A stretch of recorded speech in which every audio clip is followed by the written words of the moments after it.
Eu gostaria de fazer uma pergunta leiga, mas a lei de responsabilidade fiscal, ela é um parâmetro importante para o Tribunal de Contas? A lei de responsabilidade fiscal, eu tenho, para mim, ela é o fio aquele fio que fez Teseu escapar do labirinto. De volta a Ariadne. Exatamente. Ele agregou, uma lei que agregou toda a legislação esparsa que existia num diploma legal só. Acho que ela veio trazer muitos benefícios, que tem que ter algumas correções, principalmente no problema de contingenciamento de despesa, porque tem despesas que não são contingenciáveis. Vou te dar um exemplo. De um hospital, como é que você pode contingenciar uma despesa do hospital? Como é que você pode cortar a luz ou diminuir a luz da mesa de operação? Não é? Tem despesas que não são contingenciáveis. Agora, nisso eu acho que aí a lei de responsabilidade fiscal pecou nisso, acho que isso vai ter que haver modificação. Mas, a grosso modo, ela estabelecendo um planejamento, né, dos dinheiros públicos, eu acho que ela trouxe um grande avanço ao seu país, apesar de ser uma lei importada, vindo lá do Banco Mundial. Se você pegar o site dele, você encontra essa lei inteirinha lá. Inteirinha. Sem adaptação? Sem adaptação nenhuma. Está lá inteirinha lá. Traduções erradas. Exatamente. Mas ela, vamos dizer assim, ela acabou trazendo grandes avanços na administração pública. Mas o Brasil, mesmo em estados grandes, como o estado de São Paulo, a gente ainda vê alguma dificuldade na... Não, você vê em estados grandes, na execução. Você vê em toda mas parte. eu digo um estado grande porque um estado grande tem, talvez, pessoas mais bem preparadas, né? Mais acesso à informação. Mas isso ocorre. Essa lei é de 2000, não é? A 4320, que é aquela lei de contabilidade, mas ela tem 60, 64. 64, tem 40 anos. 40 anos. E, eles diziam até que essa lei não ia, a expressão era essa, não ia pegar. Que a lei não pega. Ela pegou sim. Ela pegou e está sendo respeitada. Ela tem avanços, né? E também retrocessos, mas ela está indo para frente. Eu acho que ela veio em boa hora. Era necessário. E qual a avaliação do senhor sobre o papel do Tribunal de Contas na expansão, no fortalecimento dessa lei junto ao Poder Executivo? Eu e o doutor Jair podemos falar isso de cátedra, porque nós corremos todo o Brasil falando sobre lei de responsabilidade fiscal. Nós fomos a todos os tribunais, não deixamos nenhum. Nós treinamos 12 mil pessoas. E é um trabalho, Jair, acho que você não sabe, mas que o Banco Mundial agora me escreveu uma longa carta, me felicitando, sabe? Pela iniciativa. E me convidando para fazer parte de uma equipe para levar essa lei para outros países da América Latina, do México para baixo, no qual eu aceitei, de muito bom grado, e convido você a fazer parte da minha equipe. Muito obrigado, doutor Flávio. Doutor Flávio, o Brasil tem hoje mais de 5 mil municípios. Qual a avaliação do senhor a respeito da lei? O senhor acha que em 5 anos, 10 anos, a maior parte desses municípios vão ter condições de atender o que diz a lei? Não vai ter nunca, né? Você pega alguns municípios na Amazônia, por exemplo, que nem de barco você chega lá. Mas não são muitos, não. Eu acho que, dado hoje a informatização, os tribunais estão todos se informatizando, estão quase todos informatizados. O Tribunal de Contas de Minas vai chegar um momento aí dele ter leitura ótica. E isso é um avanço enorme, né? Você vai eliminar papel, não vai ter papel. Vai vir, escaneia e já distribui a matéria, etc, vai ser tudo. Eu acho que com o avanço da ciência, o avanço desses meios modernos, né, eu acho que isso não demora 10 anos para pegar.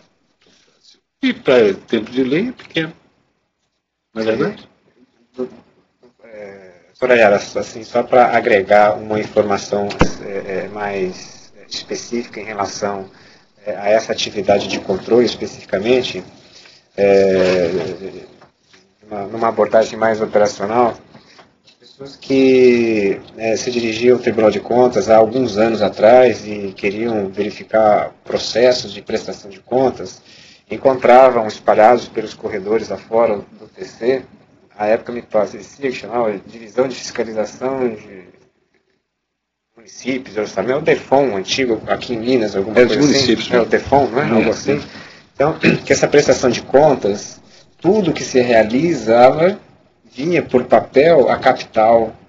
Então imagina a conta de tudo aquilo que aconteceu no município durante todo o ano. É como se você, né, particularmente, guardasse todas as suas notas fiscais, tivesse todos os seus contratos, enfim, toda a tua movimentação financeira, estivesse numa pasta, e não é uma, são várias pastas, isso ficava assim para ser analisado. Minas tem 853 municípios, então era algo meio que impossível de se fazer manualmente. Então, quando o doutor Flávio diz de evolução tecnológica, hoje a LRF permitiu a prestação de informações através de meios magnéticos, e isso facilita sobremodo, né? E tenho certeza que na Corte de Contas daqui e em muitas outras do Brasil, o serviço ficou mais ou menos facilitado. Olha, nesse aspecto. Só para você ter uma ideia, dos 853 municípios, o ano passado, só 6 não apresentaram em dia as contas. Só 6. Você vê que de 853, 6 não apresentaram. Praticamente 100%. Quase 100%. E depois nós estamos tendo um controle quadrimestral. De 4 em 4 meses, o de 4 em 4 meses, chega ao Tribunal de Contas informações dos gastos do município, de como se gastou dinheiro público.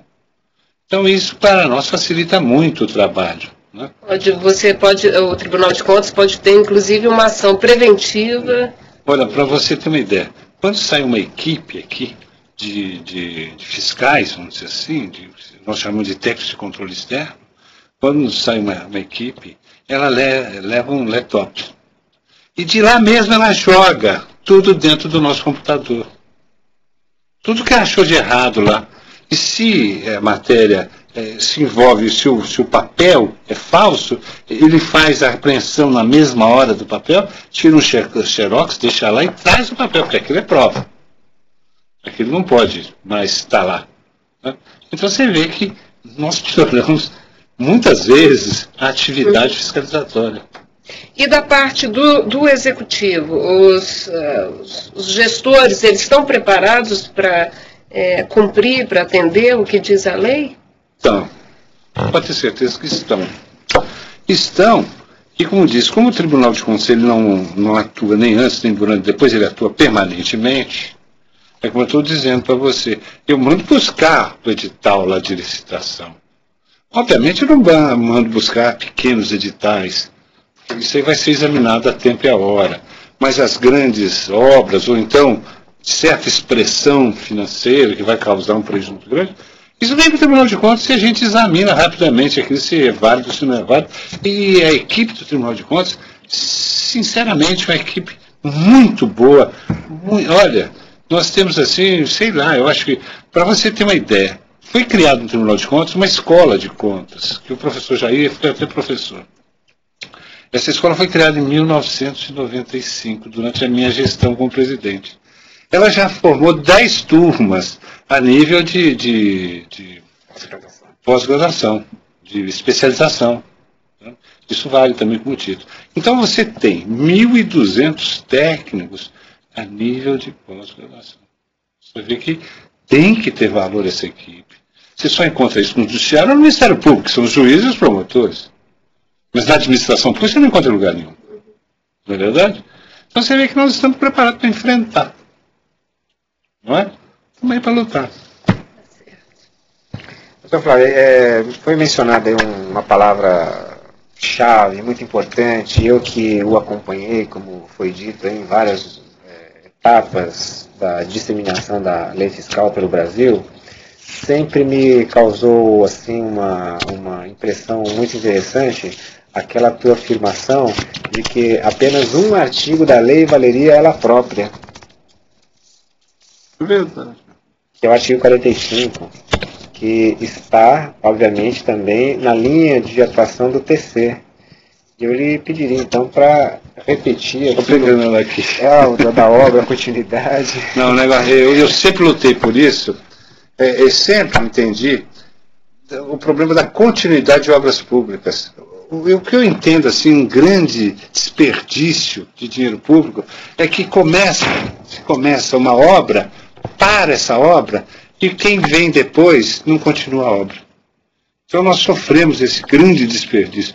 Então a lei de responsabilidade fiscal ainda não está sendo aplicada nesse sentido, mas ela prevê que não pode fazer uma nova obra sem ter concluído as anteriores. Eu acho um grande mérito da lei de responsabilidade fiscal. Esse artigo, eu acho que ela valeria, só por esse artigo, valeria a lei todinha.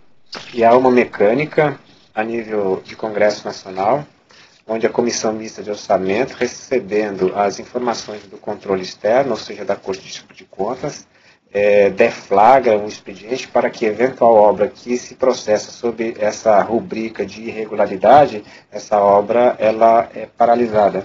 Exemplo disso, emblemático até hoje, foi o caso do TRT de São Paulo. Você sabe, eu vou te contar uma coisa interessante do TRT. Você sabe que uma vez eu fui preso. Preso? Fui preso. Fui preso em Salvador.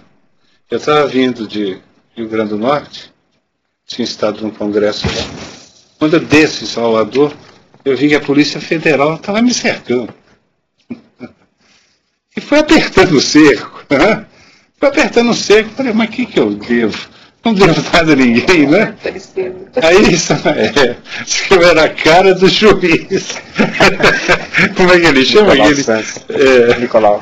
Nicolau, Nicolau, né? Nicolau. Ah, você tem documento? Eu falei, tem.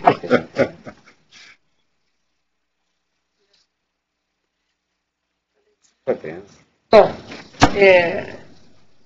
a gente vai encerrar agora. Nós agradecemos a presença do Dr. Flávio Regis Xavier de Moura e Castro e Dr. Jair Eduardo Santana, nessa conferência sobre controle externo da administração pública a cargo das Cortes de Contas. Professor, foi um prazer tê-lo aqui conosco. Mesmo digo eu. Obrigado novamente. Professor Flávio, muito obrigado. Eu vou deixar aqui um endereço, um e-mail, caso você queira enviar alguma pergunta ou comentário para o Dr. Jair ou o Dr. Flávio, teleconferência@virtual.pucminas.br. teleconferência@virtual.pucminas.br. Teleconferência sem acento circunflexo. Muito obrigada pela sua audiência e até a próxima videoconferência.